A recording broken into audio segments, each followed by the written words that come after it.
Kidlat News Updates.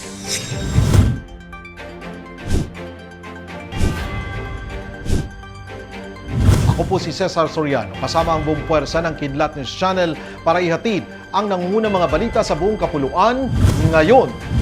Agad ding nakalaya si dating US President Donald Trump matapos arestuhin sa Georgia jail dahil sa kasong racketeering at conspiracy. Ang dating Pangulo ay sumuko sa otoridad sa Atlanta's Fulton County at tumagal lamang ng kalahating oras sa presinto bago ito pinayagang makaalis matapos maglagak ng piyansa na aabot ng $200,000.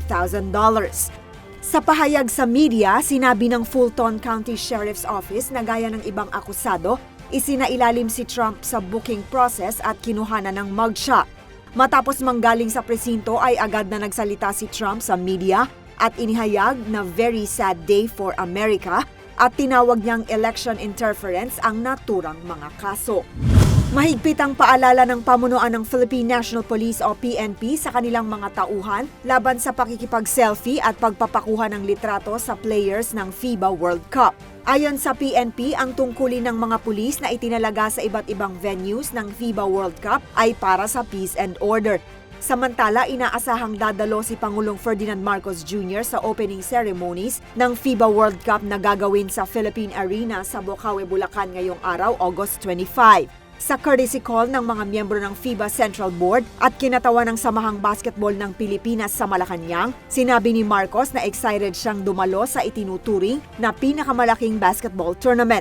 Inihayag din ito na nais niyang gayahin ang ginawa ng kanyang amang si dating Pangulong Ferdinand Marcos Sr. nang mag-host ang Pilipinas sa nooy FIBA World Championship na ginanap sa bansa noong 1978. Si Marcos Sr. ang nag-toss ng bola sa unang laban ng naturang torneo na nais i-reenact ni Marcos Jr.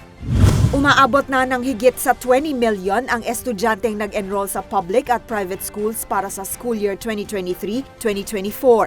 Sa pinakahuling datos na inilabas ng DepEd's Learning Information System, nasa 20,093,611 million students ang nagparehistro para sa darating na pasukan. Magpapatuloy naman ang enrollment hanggang sa Sabado, August 26 at inaasahan ng kagawaran na aabot sa 28 million ang magpapa-enroll.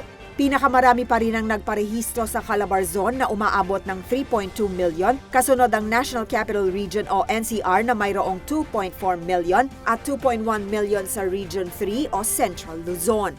Para sa Kidlat News Updates, ako si Rosalyn Sinchonco, nag-uulat. At inyo pong natungayan ang mga headlines sa nakalipas na mga oras.